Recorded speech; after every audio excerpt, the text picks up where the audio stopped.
Tercera parte. El misterio de esta vida. Título 9. ¿Cómo obtenemos verdadera libertad?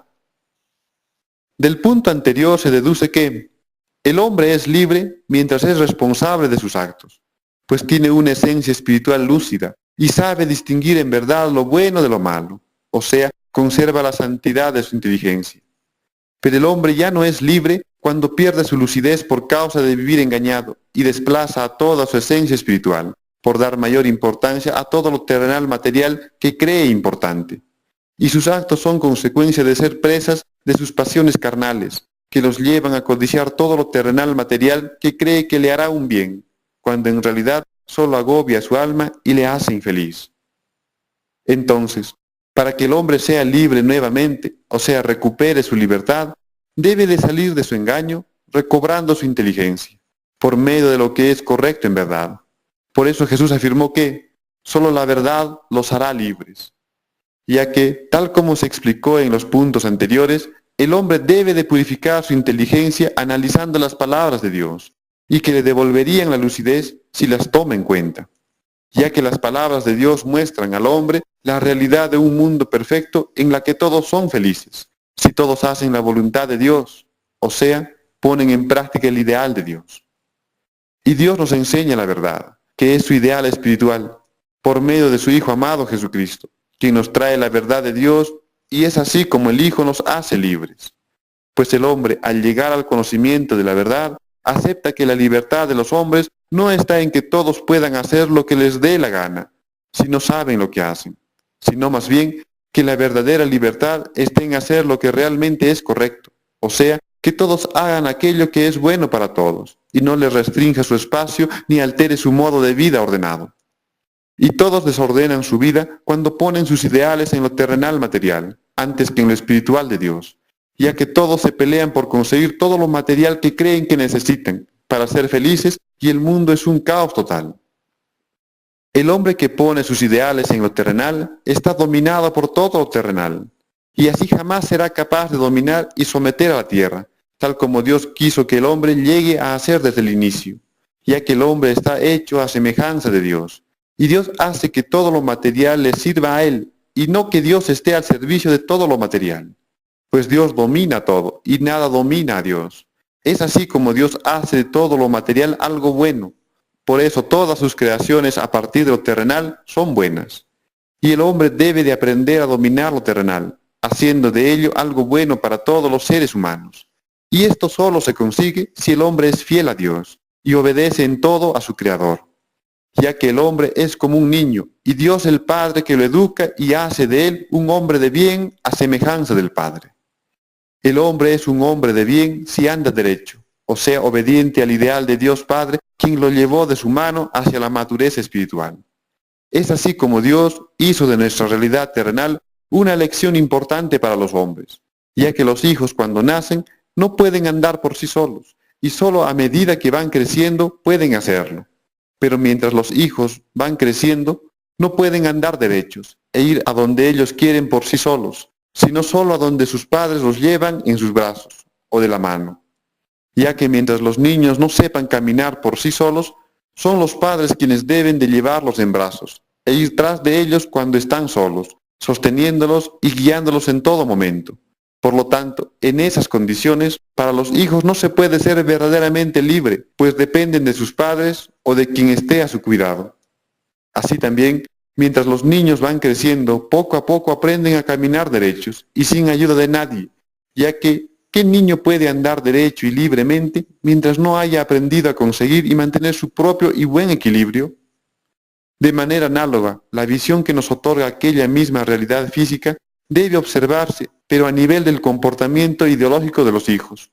Y lo vemos cuando son los verdaderos padres quienes van observando y siguiendo en los jóvenes sus comportamientos sin descuidarlos, de manera que estén bien formados y adquieran una buena conciencia moral, y puedan ser hombres de bien como sus padres.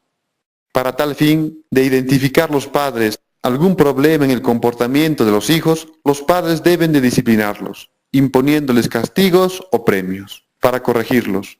Pero de ese modo, los jóvenes tampoco se sienten ni pueden ser libres, si no saben en verdad de rechazar lo malo y elegir lo bueno que puede ofrecerles el mundo.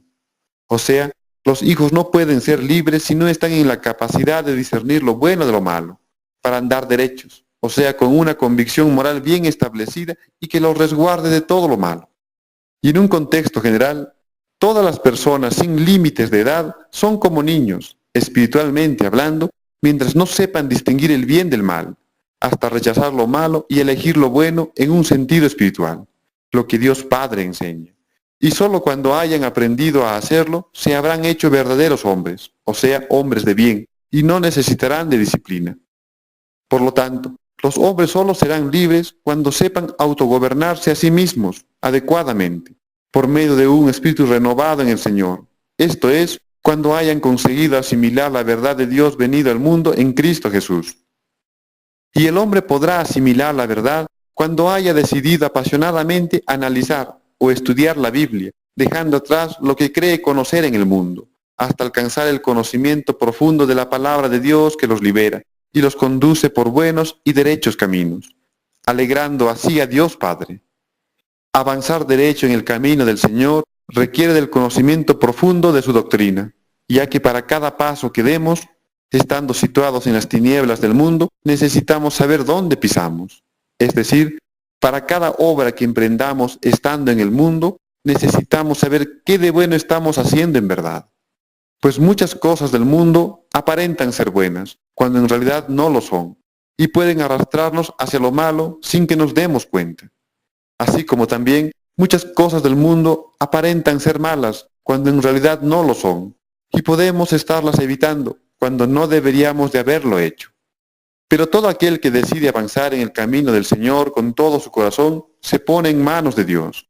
Es así como, en la medida que demos un siguiente paso en la doctrina del Señor, Dios nos irá mostrando el resto del camino hacia Él, para poder seguir adelante, o sea, Dios nos irá revelando sus misterios. De tal manera que, al ir conociendo sus misterios, avanzaremos y nos acercaremos a la meta final de nuestro camino en el Señor, que es la vida eterna en Dios. Por tal razón, atrévanse a dar un siguiente paso en el camino del Señor, y llegarán muy lejos. Bajo los argumentos anteriores, es tal como se afirmó anteriormente de que la libertad de los hombres no está en que todos puedan hacer lo que les dé la gana, si no saben lo que hacen, sino más bien que la verdadera libertad está en hacer lo que realmente es correcto, o sea, que todos hagan aquello que es bueno para todos, y no les restrinja su espacio ni altere su modo de vida ordenado. O sea, que los hombres hagan lo que es verdaderamente bueno en el Señor, y no lo malo en sus propios ideales terrenales, y que los condena a todos tanto en su vida terrenal como en la espiritual. Todo lo malo condena a los hombres, ya que los hace infelices de muchas maneras, ya que los oprime, los explota en afanes innecesarios y los engaña creyendo que en la vida cotidiana todo es malo, y que deben de adaptarse a ello haciendo también todo lo malo que hacen los demás, cuando en realidad no tiene por qué ni debe de ser así, ya que todo depende de uno mismo a la hora de ser feliz, cuando uno mismo sabe lo que es correcto en la vida. Ahora bien, si con Dios obtenemos verdadera libertad, sin Dios nos hacemos esclavos de todo cuanto nos rodea. Por consiguiente, si alguien no quiere saber nada de la palabra de Dios y por ende la rechaza sin siquiera haberla escuchado, es porque ese alguien se ha entregado a las cosas del mundo y está atado a las cosas del mundo que ha decidido amar más que a Dios. De ese modo, ese alguien ha pasado a ser esclavo de las cosas del mundo que lo dominan en cuerpo y alma. Y cuando alguien rechaza la palabra de Dios, ese alguien no sabe lo que pide y nos hace ver en él o ella que se ha pervertido su corazón y por ende ha muerto espiritualmente, perdiendo por completo su inteligencia o lucidez espiritual. Y aquel o aquella que ha perdido su lucidez no valora la vida, por eso da mayor importancia a las cosas inertes del mundo. Y si la vida no tiene precio material, y por ende para la vida no hay dinero ni riqueza en el mundo que lo pague, entonces aquel que quiera ser libre en verdad debe de comprar su libertad a aquel que es el dueño de la vida, es decir, a Dios, a precio de su propia sangre, o sea, combatiendo al pecado hasta la muerte. Solo así vivirá en su reino por siempre, ya que será dueño de sí mismo, es decir, recuperará su propio autocontrol por medio de la verdad de Dios. Y nuestra sangre es valiosa en verdad cuando no está manchada o contaminada con la sangre de los demás, o sea, cuando uno no hizo el mal a nadie. Y uno no hace el mal a nadie cuando el hombre no es cómplice de una vida en pecado, es decir, consecuencia de nuestras malas acciones imitando al resto que hace pecado y que perjudican a los demás. Pero como todos en el mundo han pecado, es por eso que todos deben de limpiar su conciencia por medio del arrepentimiento, resarciendo todo daño originado y en la medida que sea posible. ¿Y cuándo sentimos que nuestra alma y espíritu están limpios, son puros y libres? Cuando estamos en completa paz y tranquilidad con nosotros mismos y con los demás. Por eso nuestra conciencia no nos inculpa de nada. Y esto es así cuando nos arrepentimos debido a la fe en Dios, mediante Cristo Jesús que nos brinda todo, hasta vida misma después de nuestra muerte en este mundo. Y cuando nuestra conciencia no nos inculpa de nada, es cuando estamos en paz con Dios, pues el Espíritu que Dios nos compartió no nos reclama nada indebido que hayamos realizado. Asimismo, se siente paz en uno mismo cuando nada ni nadie consigue que nos alteremos o inquietemos ante cualquier motivo o exigencia terrenal, porque somos capaces de dominar nuestros propios miedos y deseos carnales originados por causa del mundo entero, que nos agobia y nos desespera con sus diversas exigencias, generándonos aflicción. Y la aflicción que nos genera el mundo lo sentimos y hasta lo vemos, primeramente, cuando nos lastimamos a nosotros mismos y lastimamos a los demás, defendiendo o queriendo hacer realidad nuestros absurdos y ávidos deseos de querer obtenerlo todo, ya que son también los deseos de los demás, y todos pelean por eso, aun sabiendo que nada se llevarán consigo mismos el día de su muerte. Y segundo, cuando ya cometido los errores anteriores, terminamos nosotros debatiendo con nosotros mismos mediante nuestra propia conciencia y con todo el mundo, a causa de esas falsas o irreales necesidades adheridas ya en todo el mundo como un hábito invisible y casi irreversible que coacciona sus modos de vida, y que los autoesclaviza y los priva de la verdadera libertad, que es ser dueños de su propia voluntad sin exigencias. Así también, si haciendo cosas malas tu conciencia no te dice nada, es porque probablemente está ya casi muerta, pero si todavía te reprende es porque lo tienes muy vivo en tu ser espiritual y te está diciendo, escúchame por nuestro bien. Por tal motivo, escucha la voz de tu conciencia antes de hacer algo. Pero te preguntas cómo.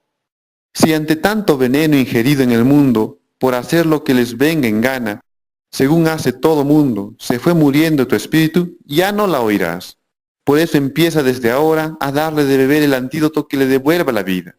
O sea, analiza las palabras del Señor, lee y medita la Biblia. Te recuperarás y salvarás tu vida si todavía tienes en ti mismo esa pequeña voluntad para hacerlo, o sea, esa fe cual granito de mostaza. Aprendan también a reflexionar antes de hacer algo, porque mientras nadie advierta las consecuencias de sus actos, nadie encontrará ni experimentará la verdadera paz y felicidad que nos lleva hacia la eterna y verdadera libertad. El peor defecto de los hombres es que nunca reflexionan sobre lo pasado. Por eso, nunca aprenden de sus errores o aciertos, haciéndose así esclavos del pecado que los orilla al mal. Y ya nadie es feliz a causa de una falsa experiencia de vida, o sea, vida en el error o pecado.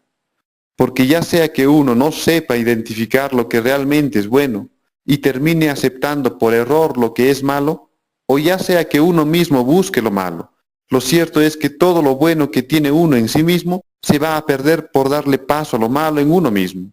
Y con el tiempo vivirán pensando que en la vida no existe lo bueno, y se resignarán a aceptar solo aquello que es malo nada más, y nada les va a ir bien. Por eso, no debe de suceder en los hombres que lo que fue vive en el pasado con ese alguien que era, y lo que es vive en el presente con ese alguien que es, y lo que será vive en el futuro con ese alguien que será, ya que de ese modo ese alguien no puede existir plenamente si está dividido en el tiempo, y el no estar dividido depende del que existe y nada más, porque se deja de existir cuando uno no vive pensando en todos los momentos de nuestra existencia, y por consiguiente todos terminan perdiéndose, porque existir genera 3 momentos diferentes, y que siempre son uno solo para aquel que tiene la verdad. Por eso, el que fue, sigue siendo y será por siempre, si es que ese alguien que es vive en el pasado, ese alguien que es vive en el presente y ese alguien que es vive en el futuro. Pero en todo momento ese alguien no ha dejado de vivir. Recuerden además que solo existe el principio y el fin en los hombres, cuando los hombres viven creyendo que están restringidos a sí mismos por el tiempo. Y esto debido a que no conocen ni tienen en sí mismos a la verdad eterna que es Dios. Por eso, si la vida se les torna muy dura, vuelvan a Dios. Si sienten que su vida ya no tiene sentido, es cuando están a un paso de ella. Toquen la puerta del cielo, descubran que siempre estuvo cerca aquel que desea habitar en sus corazones, para colmarles de felicidad con una vida nueva e imperecedera. Por eso, si hay algo que a tu oído susurra y te sugiere dejar todo atrás o renunciar a todo, no te hagas el sordo. Has encontrado el llamado de Cristo que te propone verdadera libertad y paz. Ante la realidad anterior, exhórtense los unos a los otros que, siempre, ante algo que les haya sucedido y que les parezca malo, no hagan nada en su desesperación y en respuesta a ello. Tan solo acérquense a Dios por medio de su santa palabra. Miren que no siempre se dan estas oportunidades de ponerse en manos de Dios, que nos llama a confiar en Él plenamente. Tengan presente además que cuando la vida nos llama muchas veces a estar solo o alejado de todo lo que queremos, no siempre es cuestión de mala suerte o un castigo divino, sino más bien de algo grandioso que está por venir, pues procede de Dios que nos invita a dejar de vivir para nosotros mismos y vivir para los demás. Esto es renunciar a nuestra vida para llevar vida a los demás y que seamos felices todos juntos.